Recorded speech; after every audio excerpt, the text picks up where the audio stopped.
Hello चैम्स। So continuing with the last video में हमने दो स्टेप्स किए थे कंट्रोलिंग के। इसमें हम अगले दो स्टेप्स करने जा रहे हैं। ये बहुत ही इंपॉर्टेंट स्टेप्स है। सो चैम्स प्लीज़ अच्छे से इसको देख लें। स्टेप 3 हमारा होगा। स्टेप 2 अगर आपको याद है तो हमने क्या किया था, उसमें हमने अपनी एक्चुअल परफॉर्मेंस को मेजर किया था। ठीक है, अब हम क्या करेंगे, हमारे पास हमारी सेट परफॉर्मेंस भी है, एक्चुअल परफॉर्मेंस भी है। क्या करना बनता है, दोनों को कंपेयर कर लेते हैं। ठीक है, बड़ा सिंपल सा स्टेप है, कंपेयर करना है एक्चुअल परफॉर्मेंस को स्टैंडर्ड वाले के साथ। चैम्स पहले की प्रेजेंटेशन देखें कैसी है, बहुत ही सिंपल और बहुत ही अच्छी है। आपने भी इसी तरह से प्रेजेंट करना है, ब्लू एंड ब्लैक पेन से, राइट।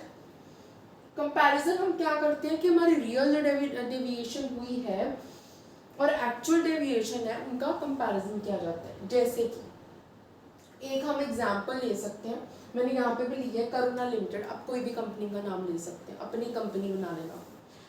तो हम सपोज हमने ये सोचा है कि करुणा लिमिटेड ने एक क्या रखा है स्टैंडर्ड, कि एक दिन में एक वर्कर 250 यूनिट्स जरूर प्रोड्यूस करने चाहिए।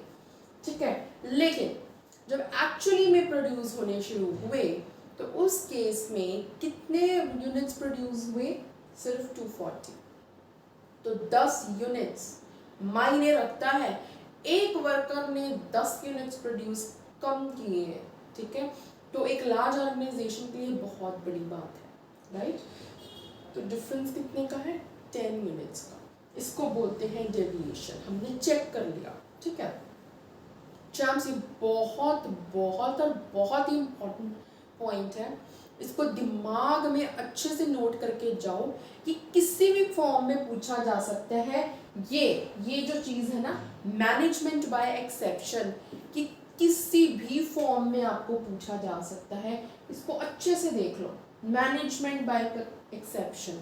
इसको हम कंट्रोल बाय एक्सेप्शन भी बोलते हैं। ठीक है, वहाँ पे जाकर आपने घबरा नहीं जाना कि हमने तो मैनेजमेंट बाय एक्सेप्शन पढ़ा था। ठीक है, कंट्रोल बाय एक्सेप्शन भी होता है। अच्छा, इसमें हम क्या करते हैं, हमारा लास्ट स्टेप है।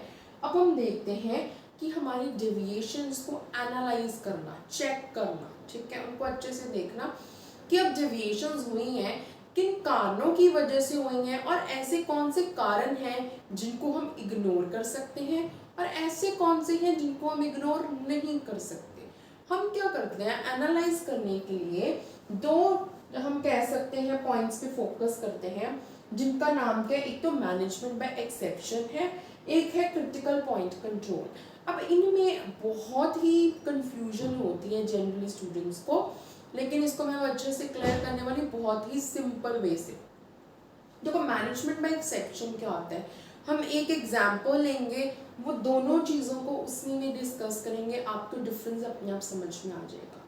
से फॉर एग्जाम्पल एक ऑर्गेनाइजेशन है, वहाँ पे लेबर कॉस्ट पहले 5% से इंक्रीज हुई, फिर 7% से होगी, लेकिन उसके कंपैरेटिवली जो पोस्टल चार्जेस थे, पोस्टल चार्जेस आपको पता नहीं क्या होते हैं, जो हम पोस्ट करते हैं उसके चार्जेस लगते हैं, पोस्टल चार्जेस बढ़े 15% से।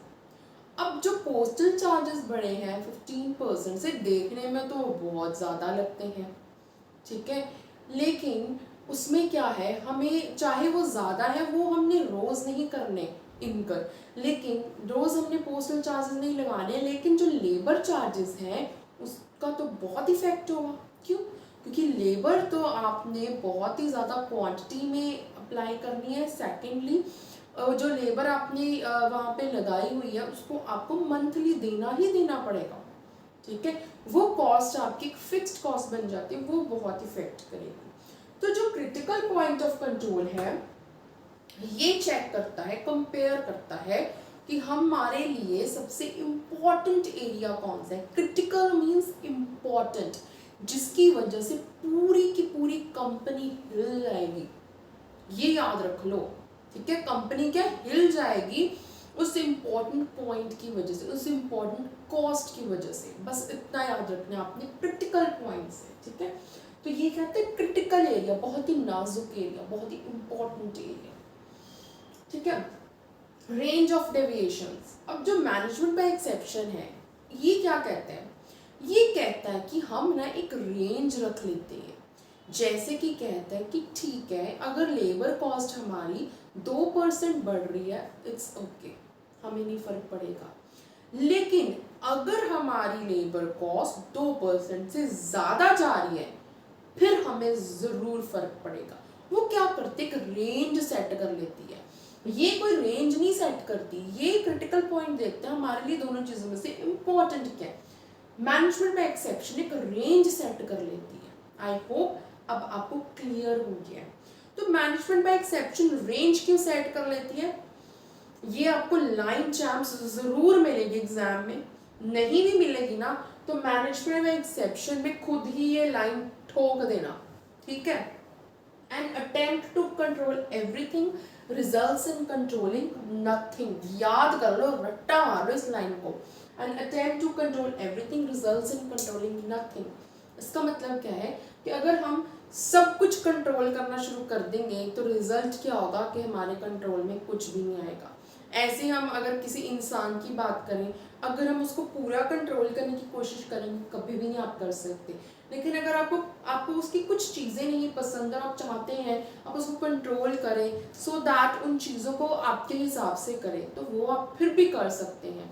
इसी तरह से ऑर्गेनाइजेशन में जो मैनेजमेंट एक्सेप्शन है ना, उसने इसीलिए रेंज रखी, ठीक है, ताकि जो अटेम्प्ट है ना कंट्रोल करने का वो हम एक्चुअली में ऐसा लगाएं कि जो हम कंट्रोल करना चाहते हैं वो चीज़ें कंट्रोल हो जाए।